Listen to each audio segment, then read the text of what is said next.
There they are, the teams of the American Sports Network Elite Eight. They're really digging their heels in as we approach the final weeks of the regular season. Exact same teams as last week in a slightly different order. Minnesota Duluth maintains the top spot, as does Denver and Boston University. Minnesota jumps up 2 notches to number 4, as does Harvard to number 5. Boston College and Union both dropping but staying strong. Western Michigan stubbornly in that 8th spot. Welcome to College Hockey Now. I'm John Evanson, along with former Stony Brook goalie Brendan Jones, who looks very focused. You look more focused than usual this week. Locked in the zone. It's that time of the year, man. Gotta pick up our play. His eyes are fixed and dilated. I don't know if you can see that. But yeah, that is a college hockey thing. You can see it with the teams. They're almost like not quite desperation hockey, but it's a different brand of hockey this time of year, right? For sure. All these teams know that this is the time of the year where they need to start making late season pushes. Everybody's starting to get healthy. Whether you're healthy or not, they're going to be on the ice. Well, there's no tournament more like the playoffs than the Beanpot Tournament since, I remember way back when it first started in 1952. The Boston teams playing against each other. So Harvard beating Northeastern 4-3. That's a big deal on a lot of levels. They've now made it to the championship game in that tournament. Yeah, first time in a long time that Harvard actually made it to the finals. And this was a great game. It was the first time since 2008 that Harvard made it to the finals. So it's going to be a good one against BU. The big boys came through, though. Luke Esposito, Alex Kerfoot each had 3 points. And then I wanted to see more consistent goaltending from this Harvard team. And Merrick Madsen did just that, made 4 saves in the last minute to really shut the door against this tough Northeastern team who has a ton of skill. Gaudet, Eston Reese, and Sakura, 3 of the best players in the country on that Husky squad. Oh, they supplied you with that itch you needed as a former goaltender. So Harvard will take on Boston University in the Beanpot Championship game Monday, February 13th. BU not only beat Boston College, they swept them for the first time since 94-95. And the Terriers never trailed in this one. They came out firing in the first period, outshot the Eagles 12-2.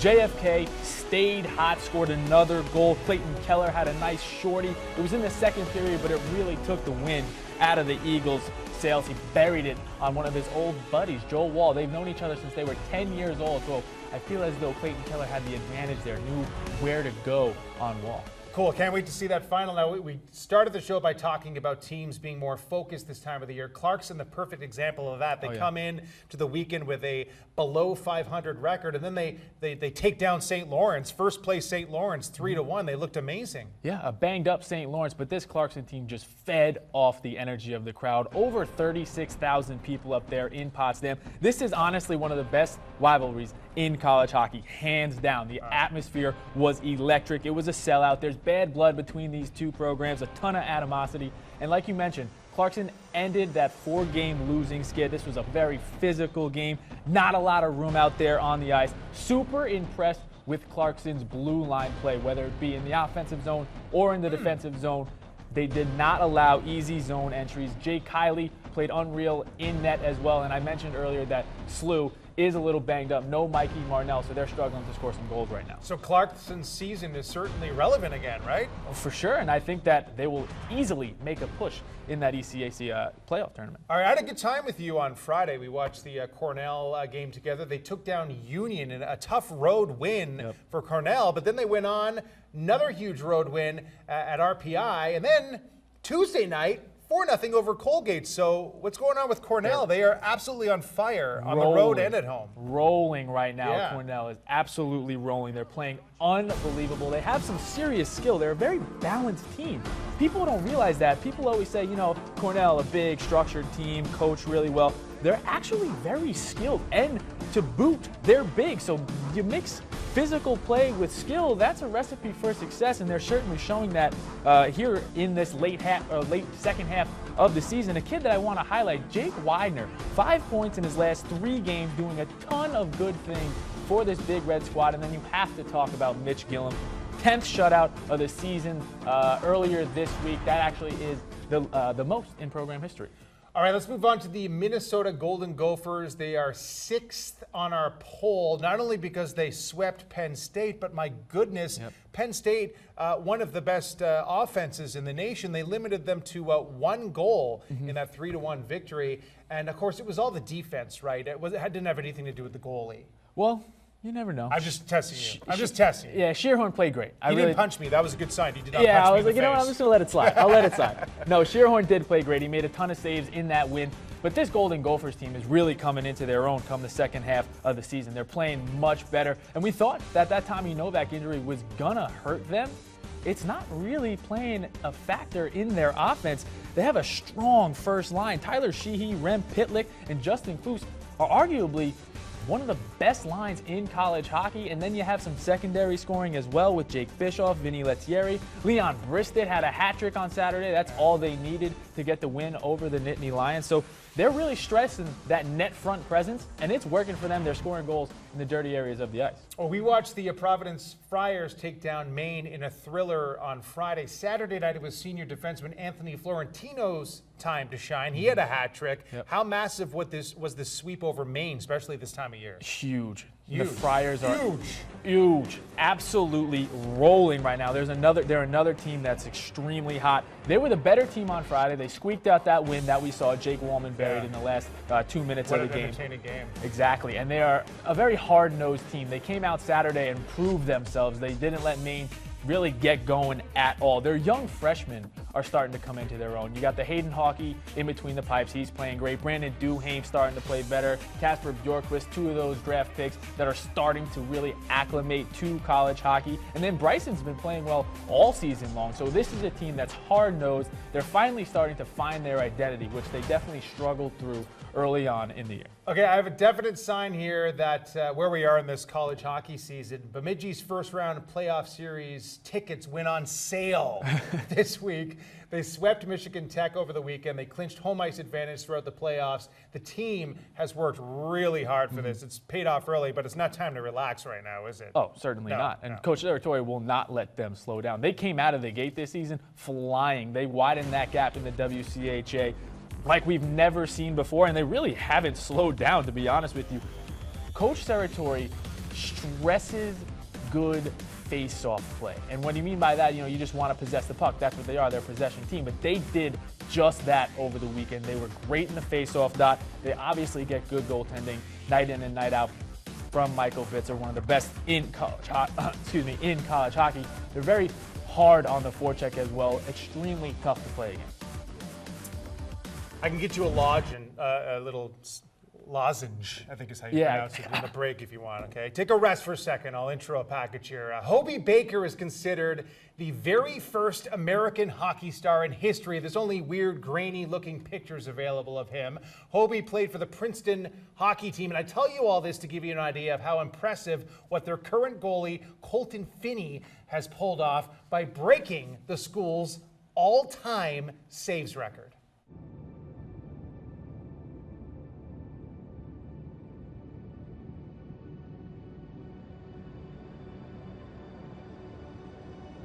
Anytime that someone has a record at an institution or a program or a club team, it just shows the longevity and being healthy, being able to compete, being able to do extremely well at your position. And to see Colton eclipse a record and have his name on top as a saves leader just speaks volume of his commitment to the game.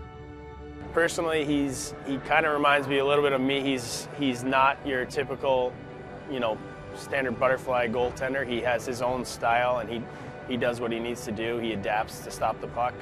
I'm definitely glad to see him, especially his senior year, having a good, solid season, and there's no doubt that he's back in top form.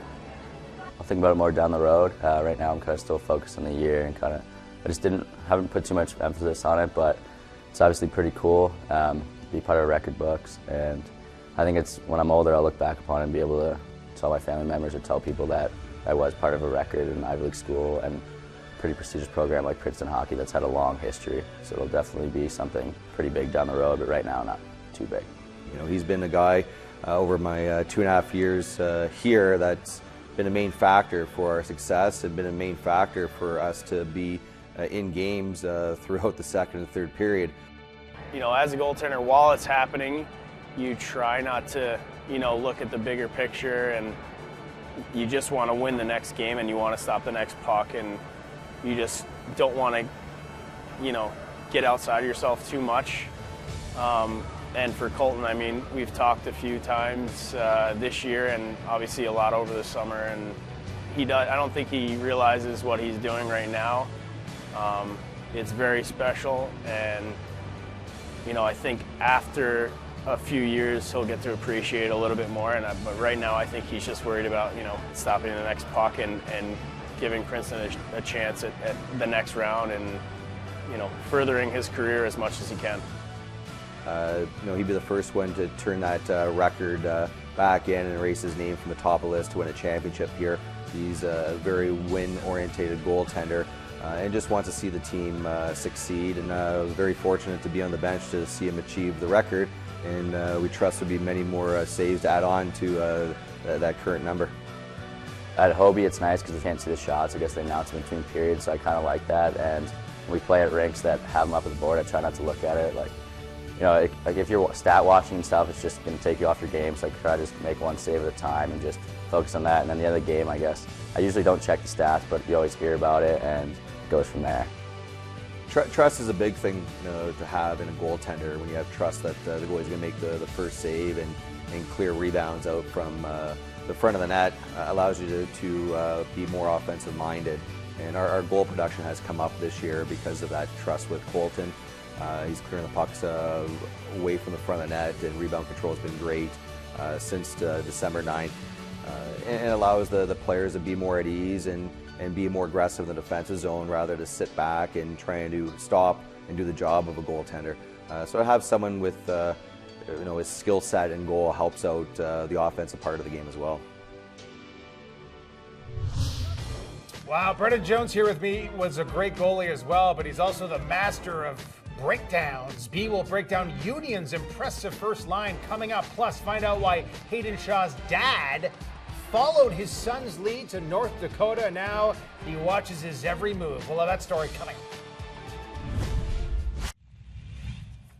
Almost every college hockey player remembers those early mornings as kids when your parents would drive you to hockey practice and watch your every move on the ice.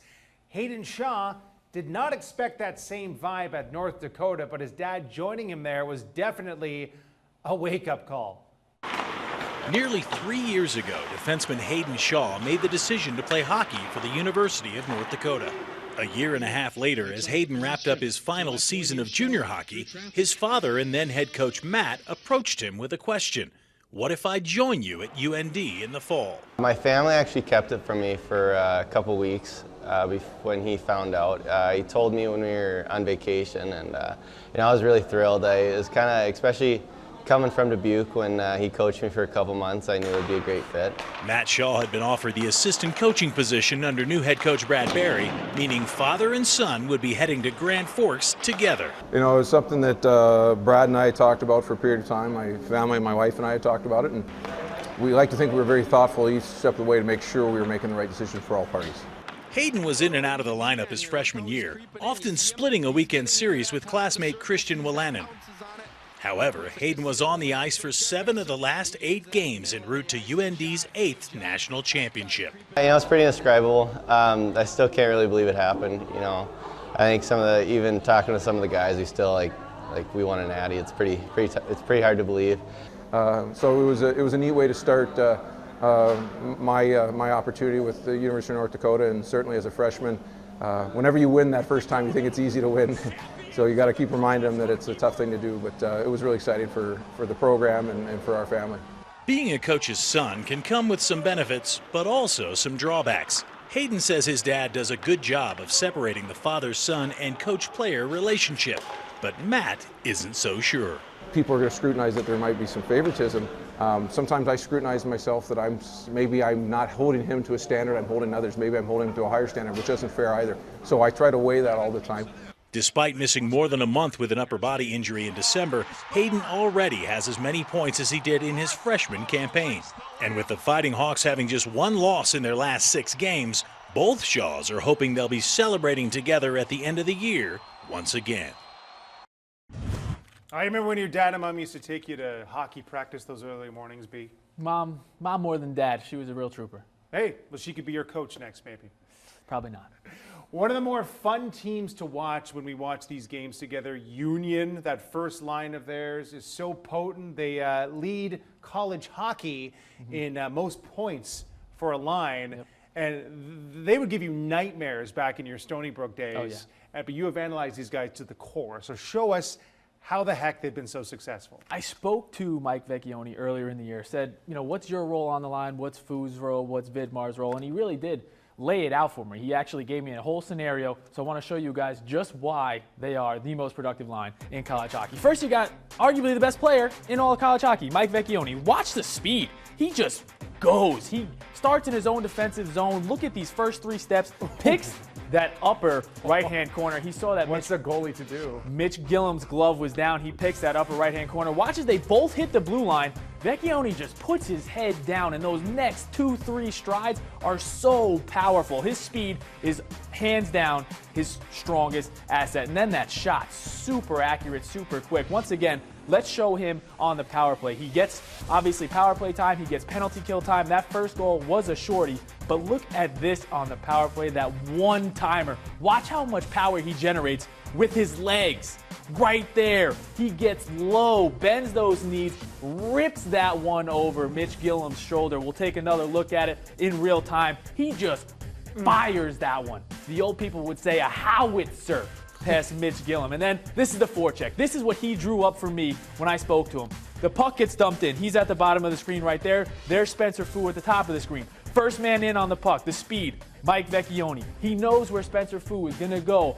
Far boards in the corner. Fu doesn't even have to look for Spencer Vidmar. Knows Vidmar's going to the net. They create a triangle. They get a real nice scoring chance. It's that forecheck of this first line. They're 200-foot players, all of them, but it's that forecheck. They get in, they get after it, they know exactly where each other are, and they're just so much fun to watch this year. Thank you, Bees Breakdown. That's not a line you want to break up anytime soon. Coming up next, Boston College is licking their wounds after being knocked out of the Beanpot Tourney, but they'll be front row center on ASN this Friday. We'll have a preview.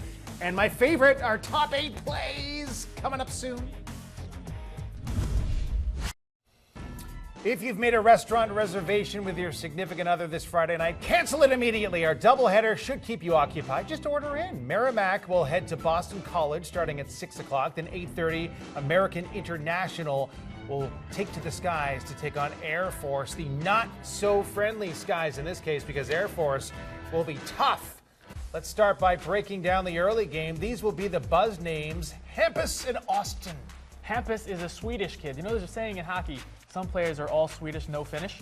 Well, Hampus is both Swedish and Finnish. He leads the teams in goals with 11, leads the second in points with 19. Very good player, has a nice pair of hands. And then Austin Cangelosi, very good leader for this Eagles team as well. You look at some of these advanced numbers, the even strength, goals per game, all the way to the left. You can see Hampus doing big things for the Warriors.